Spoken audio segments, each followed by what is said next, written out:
I don't even know what to say.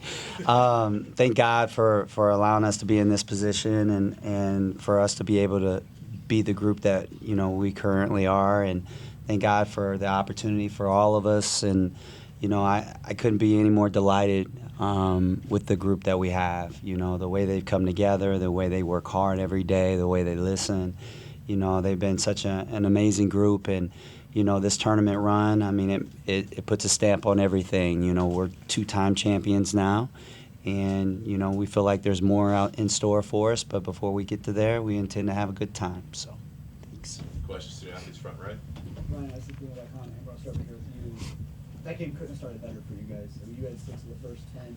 What were you guys seeing offensively out there? It felt like you were playing off the defense too, but offensively, it felt like everything was flowing early on.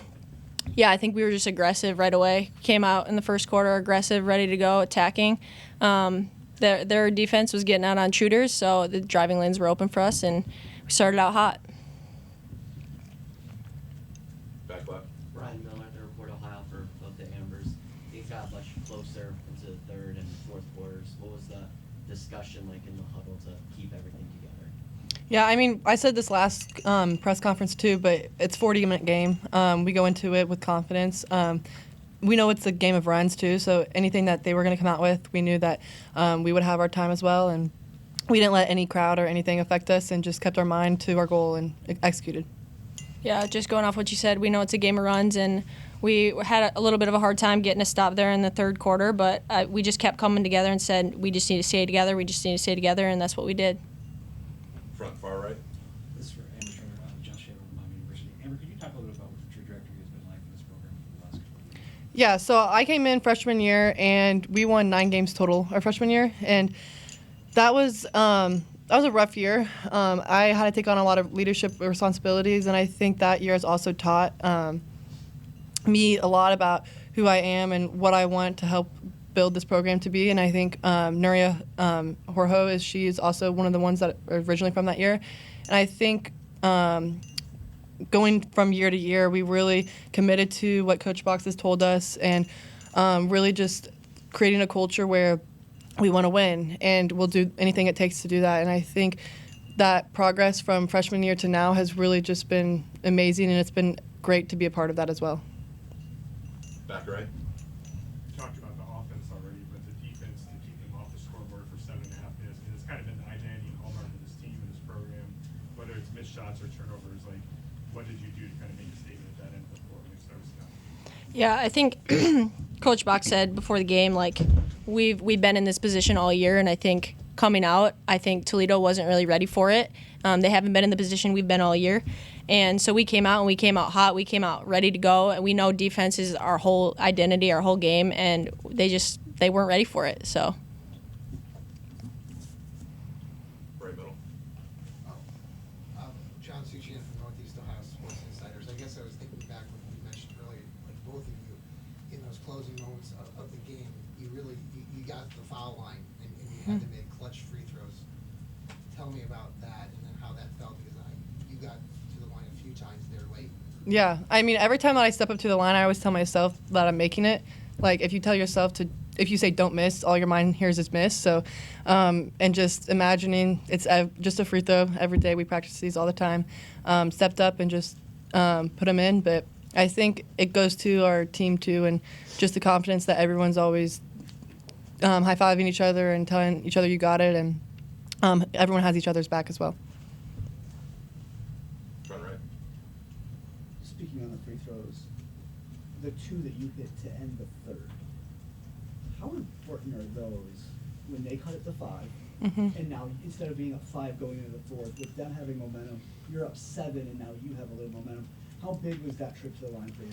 I mean, I think it puts it into more than a 2-possession game. I think it helps us know that we can still do this, and just keeps momentum going for us as well. And we had a point where we were missing a lot of layups and couldn't get a stop, and I think just seeing the ball go through the bucket again helped us get that and get our mindsets right. Back right. For both of you, but Tretter first. When you look back at the last hour, years from now, like what will you remember the most of all the things that just happened? Whenever I saw Coach Carsey, he was tearing up, and that one was the one that made me cry. And He's been the one who's been pushing us every day inside the locker or inside the weight room, on the football field during conditioning, and he's the one who's pushing us through the hardest workouts that we have. And seeing him cry, and if you ever see him, he's a big man. But I always call him like he's a teddy bear though, because he's a great guy, and just seeing him and how he's been here for day one since me, and just pushing. I'll remember that hug that we had with each other.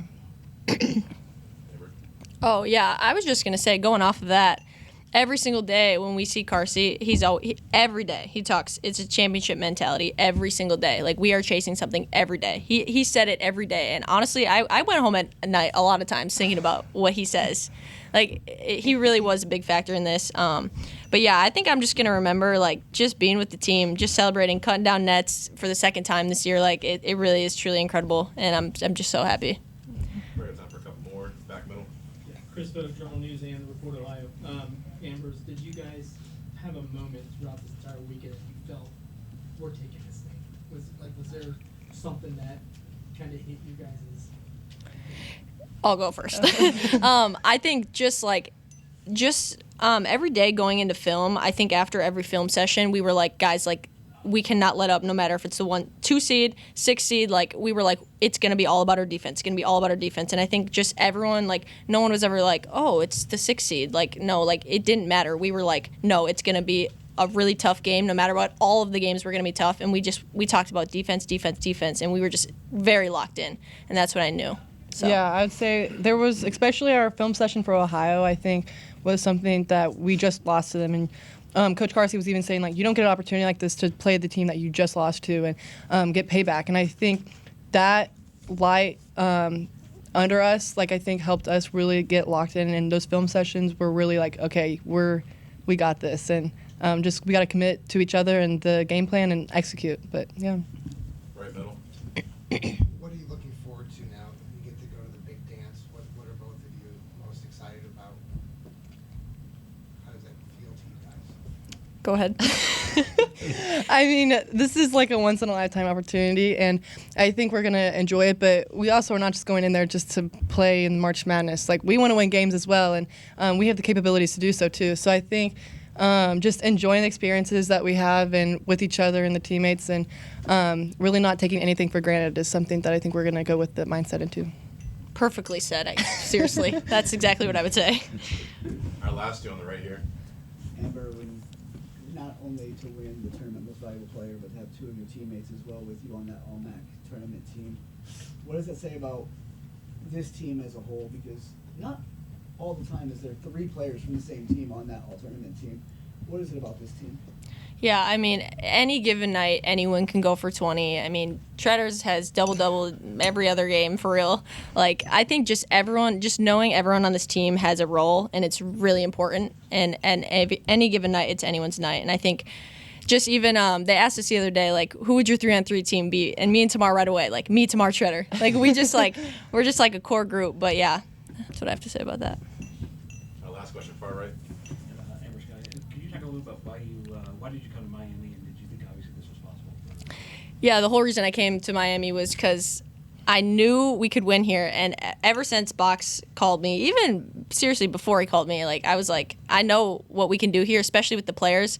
And when I came on campus, like, I just knew. Like, I knew it was going to be home. I knew we could win. I knew we had a great set of players, great coaches, great everyone around us, doctors, therapists, everything. Like, just knew we could win and knew we could be a great group together.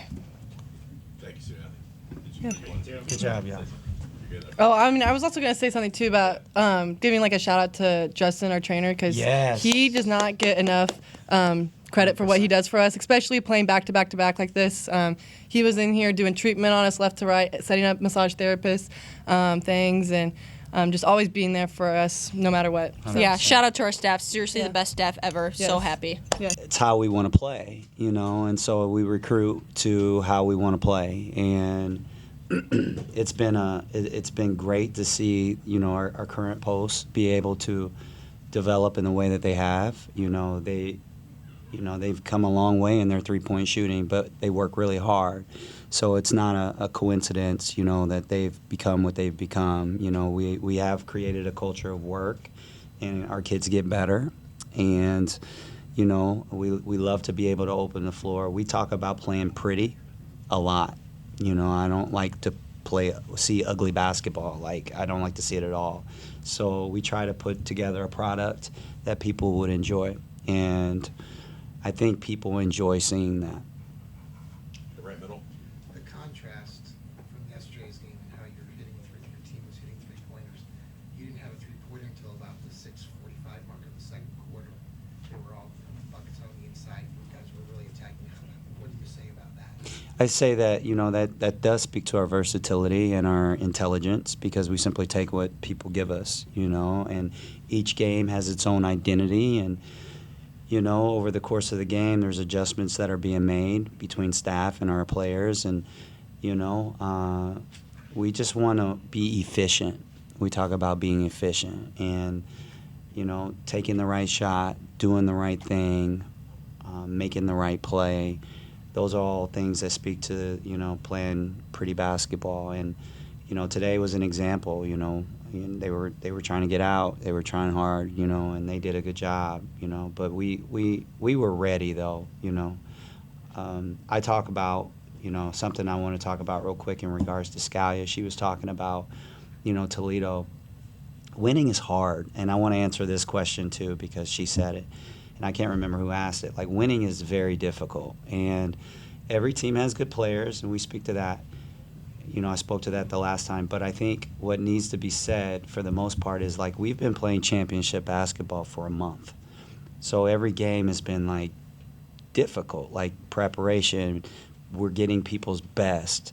And, you know, when you get to this tournament format, it's do or die. So we're used to do or die, because if we lose a game, we lose a chance to win a regular season championship. And so, you know, Toledo, they, you know, in the first, they didn't know what hit them. They didn't know what being in a championship game was like. We've been in a championship game for a month, you know, and so I think that said a lot with what she said. That resonated with me, that they actually took that into the game, and that's good. I mean, that speaks to their ability to listen and have carryover. So, Front left.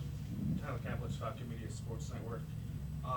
Well, I think a lot's going to be said about the 16-0 run to start the game after this is all over. But you guys go on a 10-0 run to start the second quarter. How big was that run after Toledo got a little going at the end of that first quarter?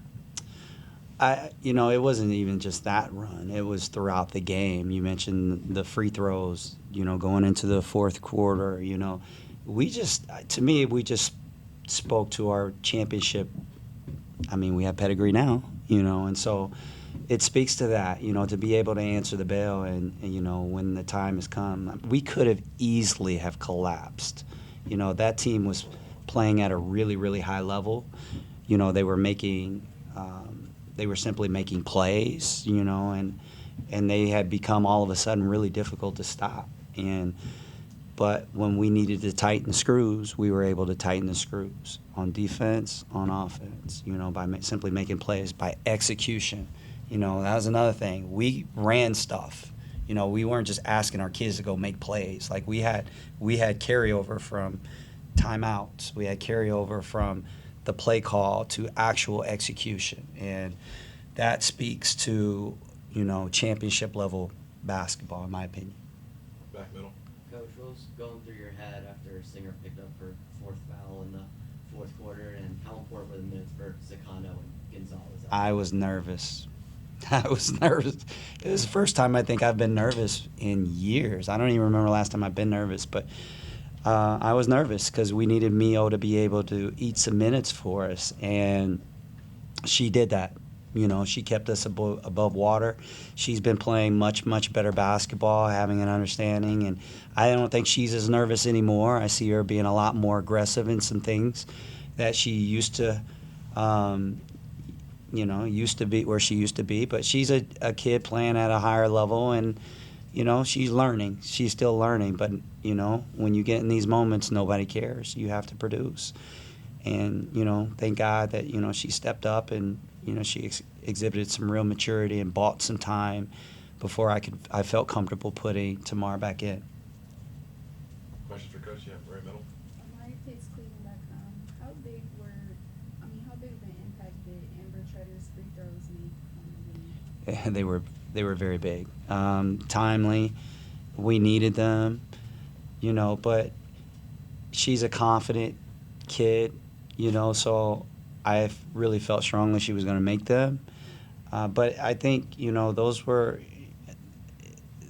winning free throws. That's what championship basketball is about. It's about making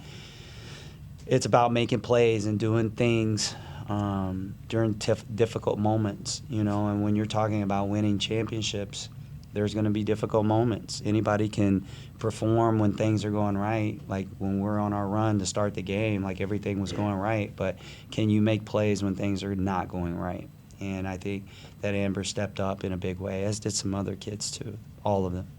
All right. Coach, was there an adjustment made on their end, maybe going into that third quarter? Because I felt you guys kept Pat to 2 points in that first half, Mm. and she explodes for 12 in the third quarter alone. Was there an adjustment made, and then what did you have to do to counter that? Well, the true adjustment that was made was that they got desperate, and they needed to do something because they couldn't run offense. And Diallo was really, really good. She put her head down and just started to attack and make plays, and she put us on our heels. And you have to give her a lot of credit. She stepped up in a big way, and they needed her. Because Carruthers, I think she finished 1 of 8. I mean, Nudia Hurho, who's the best defensive player in our league, held her to 1 of 8 shooting. And that's what Nudia does. We simply put Nudia on the best, who we feel like is the best player. And so Diallo was on an island. She had better do it or they were going to get blown out. And she stepped up in a big way, and you have to give her lots of, congratulations, because she was special today. She was hard to stop. I got time for a couple more. Far right. What's the journey been like for the program over these past 3 years? And just how special is this for the players that started with you? Honestly, it's been tumultuous. It's been very difficult. It's been hard. Taking this program was the hardest. It's one of the hardest things that I've personally have ever done. There were some tough moments, but I've been surrounded by really good people. I have really good leadership, in my administration. I have really good leadership within my staff, and I just feel like, without them, we wouldn't be here, and we had to really they just helped buy time for everything to work out, and for everything to organically happen. And I just knew, like, it needed to happen, like it was going to happen. It was just, it doesn't happen if you don't have a strong support system. There is no way that happens if you don't have good people, and we definitely got good people, because those good people help create an environment to have more good people, and that's what we have in our locker room right now. Last two, front and then back. Front. Coach, in about 28 hours, 30 hours, you're going to find out the next step. What are you guys doing tomorrow? What do you guys plan on doing for the selection show? I honestly have zero idea. We haven't thought that far ahead. I just talked to David, and he said that we're definitely doing something, but I don't know what that looks like. I'm just happy that we're doing something, and the kids get to enjoy what it's like, because that, after being a part of that kind of thing before, it is a special thing and something you shouldn't take for granted. I just know that they're going to enjoy it. It's a great time, and and I'm just super proud for them. And it's just another way to have a celebration, and so it's going to be good. Back middle. Your team was picked 7th in the MAC preseason poll. You talked about you taking everything personal throughout this year. Does that make this feel that much sweeter? It does, but I'm still never going to let go. I just feel like, it's just part of it, it's my competitive nature. I remember everything. I remember every smile, every conversation, every bit of disrespect, and it fuels me. And you know, I'm an intense individual, and I just try to use it to my advantage, and it usually works out. All right, real quick, last one, right middle. Oh, my question pertained kind of what you were getting at is, what are you, like, you know, we don't know exactly what's gonna happen tomorrow with the selection show, but what are you looking forward to with your players, that experience for them, you know, how do you see that moving forward and celebrating what they're doing? Well, there's- But you still have work to do. Yeah. You have a really good team. Yeah, thank you. I appreciate that. Here's the thing. I'm going to give this some context first. Give that some context first. I came here to win championships. I also came here to win in the tournament. Like, I don't want to be like a lot of these programs that are just super happy about getting there. We have a team and a style. Defense carries, travels, you know, so I know what it's like to be in the tournament. I've coached. I had a heavy role in the program. You know, shout out to Terry Moore in Indiana, you know, for putting me in the position that I had when I was in Indiana, and I know that's a major reason why I'm here. But I'm that same dude that was at Indiana. I'm just here at Miami, and so that experience, you know, I think it's prepared me for this tournament we're about to be a part of, and I know how to win in that tournament. And so, you know, those are messages that I share with those kids to try to instill confidence in them on the daily. Like, I'm just not a regular guy, you guys. Like, you know, this is who's leading this program. And so I know that they have tremendous, you know, buy-in. You know, they know that we as a staff, we know what we're talking about. And so when we walk into that tournament, we don't care who we play. We will compete, and we will be prepared, and we'll be ready to go. And I get that context is really for, you know, this part of it. This is a leg. The celebration tomorrow is a leg to get there, and that's when you know you truly have arrived. When you see that, when you see your name up there. You know, when you see your name up there with UConn and LSU and all those schools with all those celebrity players and coaches, and that's when it becomes true and real, you know. And so once we get that, we have it, that'd be another part of the experience, and we can chalk it up as far as a checklist box, you know, a box you check, and then it's go time. You know, we plan to win. You know, come Monday, we're back to work, and we're trying to win. Our goal, I mean, people used to snicker when I got here for the first couple of years when I would talk about this, is to win championships. And now we've won championships. Our goal is to be in Sweet 16.